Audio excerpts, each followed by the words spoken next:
Allahumma salli wa sallim ala sayyidina Muhammadin.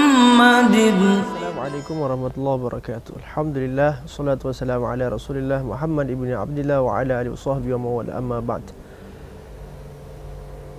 وقال الله تعالى في القرآن الكريم بعد أعوذ بالله السميع العليم من الشيطان الرجيم كنتم خير أمة أخرجت للناس تأمرون بالمعروف وتنهون عن المنكر وتؤمنون بالله.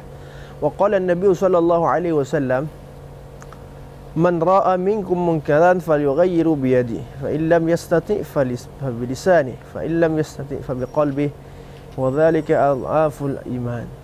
Qala Nabi qala Nabi sallallahu alaihi wasallam. Para pemirsa yang dimuliakan oleh Allah Subhanahu wa taala, perkara yang sangat penting dalam kehidupan kita setelah beriman kepada Allah dan beramal soleh adalah perkara amar ma'ruf nahi munkar. Sebagaimana Allah Subhanahu wa taala jelaskan dalam Al-Qur'an, wal asr, demi masa. Allah SWT bersumpah demi waktu. Asar, sebagian tafsir menyebutkan, ada juga Allah sebutkan Allah bersumpah demi makhluk Allah yang bernama waktu. Apa isi sumpah Allah Ta'ala? Innal insana fi khusr. Sesungguhnya manusia itu semuanya berada dalam keadaan rugi. Mengapa manusia itu berada dalam keadaan rugi? Dan apa solusi agar manusia itu tidak berada dalam keadaan rugi? Yang pertama, illal ladzina amanu. Mereka yang tidak akan rugi di kehidupannya di dunia ini adalah mereka yang beriman kepada Allah Subhanahu wa taala. Orang yang diberikan iman oleh Allah Subhanahu wa taala adalah orang yang dibebaskan oleh Allah Taala daripada kerugian di dunia ini dan kerugian di akhirat. Yang kedua, wa'amil salihat. Orang yang hanya diberikan iman saja tapi tidak mau beramal masih rugi. Karena kata Imam Abu Layth As-Samarqandi dalam kitabnya Tanbihul Ghafilin, syarat sah syahadat itu taqriru bil lisan, ucap dengan lisan asyhadu an la ilaha illallah wa asyhadu anna Muhammad Rasulullah, tasdiq fi qalbi, yakin dalam hati. Yakin bahwasanya Allah menciptakan kita, Allah yang memelihara kita, Allah yang memberikan rezeki kita, Allah yang mengatur kehidupan kita, Allah segala-galanya. Semua makhluk berhajat kepada Allah, bergantung kepada Allah, membutuhkan Allah, sedangkan Allah Ta'ala tidak membutuhkan makhluk. La ilaha illallah. Tidak ada daya dan upaya kita untuk melakukan ketaatan kepada Allah kalau tanpa pertolongan Allah. Tidak ada daya dan kekuatan kepada kita untuk meninggalkan maksiat, larangan Allah Ta'ala kalau tidak dibantu oleh Allah Subhanahu wa taala. Kita semua butuh pada bantuan Allah. La haula wa la quwata illa billah. Kemudian dibuktikan dengan amal. Apa saja perintah Allah. Kata Imam Ali karamallahu wajhah, at-taqwa akhawfu minal jalil, takut dalam hati kepada Allah Ta'ala Jalil yang maha agung, maha tinggi.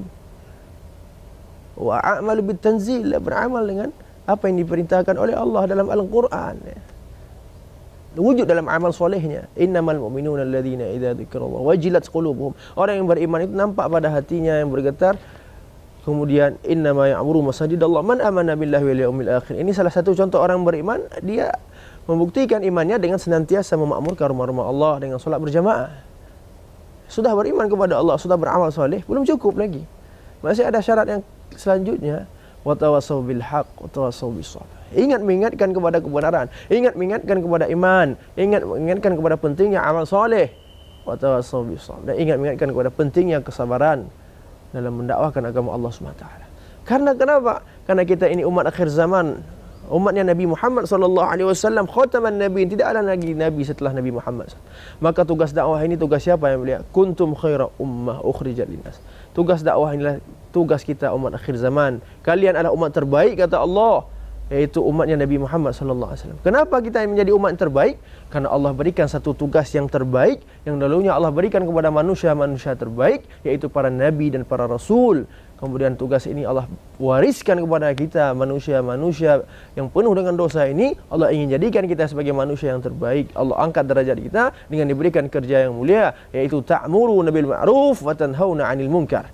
Mengajak manusia kepada yang ma'ruf, kepada kebaikan, dan mencegah manusia kepada yang munkar, kepada kejahatan, maksiatan, dan beriman hanya kepada Allah Subhanahu wa taala. Dalam tafsir Bayanul Quran, Syekh Maulana Ashraf Ali Thanwi rahmatullah alaih menyebutkan kenapa dalam ayat ini kewajiban amar ma'ruf nahi mungkar, kewajiban dakwah lebih dahulu daripada kewajiban beriman kepada Allah. Karena kewajiban beriman kepada Allah merupakan kewajiban seluruh umat, sejak umat Nabi Adam alaihissalam hingga umat Nabi Isa alaihissalam. Sedangkan kewajiban untuk berdakwah itu hanya diwajibkan kepada nabinya saja, kepada rasulnya saja. Ketika rasulnya wafat, maka manusia tidak lagi mengenal Allah, Allah utus rasul yang lain. Tapi berbeda halnya dengan umat Nabi Muhammad SAW. Ketika rasul kita wafat, Nabi Muhammad SAW wafat, tidak diutus lagi nabi oleh Allah Ta'ala untuk mendakwahkan manusia. Maka Allah pilihlah kita semua, umat Nabi Muhammad SAW, untuk melanjutkan perjuangan Nabi Muhammad SAW, mendakwahkan kalimah yang agung, kalimah yang mulia, la ilaha illallah, mengajak orang kafir untuk masuk Islam, mengajak orang Islam untuk mengamalkan Islam secara kafah sebagaimana yang telah diajarkan oleh Nabi Muhammad SAW. Terakhir, Allah Ta'ala ingatkan kita bahwasanya qul hadhihi sabili, katakanlah Muhammad, inilah jalan hidupku. Jalan hidupnya Nabi Muhammad SAW, the way of life of Rasulullah SAW. Apa jalan hidupnya Nabi Muhammad? Manhajul hayah. Ketika beliau masih hidup, beliau selalu melakukan hal tersebut. Apa itu? Ad'u ilallah, mengajak manusia kepada Allah Subhanahu wa taala. Bukan mengajak manusia kepada dirinya, bukan mengajak manusia kepada kelompoknya, bukan mengajak manusia kepada golongannya, bukan mengajak manusia kepada partainya, tapi mengajak manusia illallah, hanya untuk mengenal Allah, taat kepada Allah, beriman kepada Allah Subhanahu wa taala. Ala basirah, di atas hujah yang nyata, Al-Quran dan hadis. Ana, tugas siapa dakwah? Tugas Nabi Muhammad SAW. Wa manittaba'ani, dan orang yang mengikuti Nabi Muhammad SAW.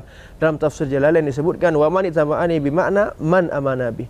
Dan orang yang mengikuti Nabi Muhammad SAW artinya adalah setiap orang yang mengaku beriman kepada Nabi Muhammad SAW. Atas pundak-pundak kita semua Allah wajibkan untuk melanjutkan perjuangan Nabi Muhammad, yaitu ad'u ilallah, mengajak manusia kepada Allah Subhanahu wa taala. Kewajiban dakwah ini bukan hanya kewajiban para ulama saja, bukan hanya kewajiban imam masjid saja, bukan kewajiban dinas syariat Islam saja, tapi kewajiban seluruh umat Nabi Muhammad SAW yang telah mengucapkan kalimah syahadat, asyhadu an la ilaha illallah, asyhadu anna Muhammad Rasulullah. Maka kita sudah diwajibkan untuk berdakwah dengan kemampuan kita masing-masing. Orang yang diberikan jabatan, dakwahlah dengan jabatannya. Orang yang diberikan ilmu, dakwahlah dengan ilmunya. Orang yang diberikan tariqah, dakwahlah dengan tariqahnya. Dan orang yang diberikan harta, dakwahlah dengan hartanya. Semua kita yang diberikan oleh Allah bisa kita gunakan untuk mendakwahkan agama Allah, untuk mengajak manusia kepada Allah Subhanahu wa taala. Satu orang yang dapat hidayah itu lebih baik bagi Nabi Muhammad, kata Nabi Muhammad SAW, daripada 1000 orang kafir yang kita bunuh. Semoga kita semua menjadi orang-orang yang dipilih oleh Allah Ta'ala, menjadi orang yang bertakwa dan yang mau mengajak orang lain kepada ketakwaan, beramal dengan ikhlas, istiqamah hingga akhir hayat kita. Husnul khatimah, dapat ucap la ilaha illallah, dibangkitkan di akhirat bersama baginda Rasulullah Muhammad SAW. Ini saya yang dapat saya sampaikan, lebih dan kurang saya mohon maaf. Subhanallah bihamdihi, subhanakallahumma bihamdika, asyhadu an la ilaha illa anta, astaghfiruka wa atubu ilaik. Subhana rabbika rabbil izzati amma yasifun, salamun alal mursalin, walhamdulillahi rabbil alamin. Wabillahi taufiq wal hidayah. Assalamualaikum warahmatullahi wabarakatuh.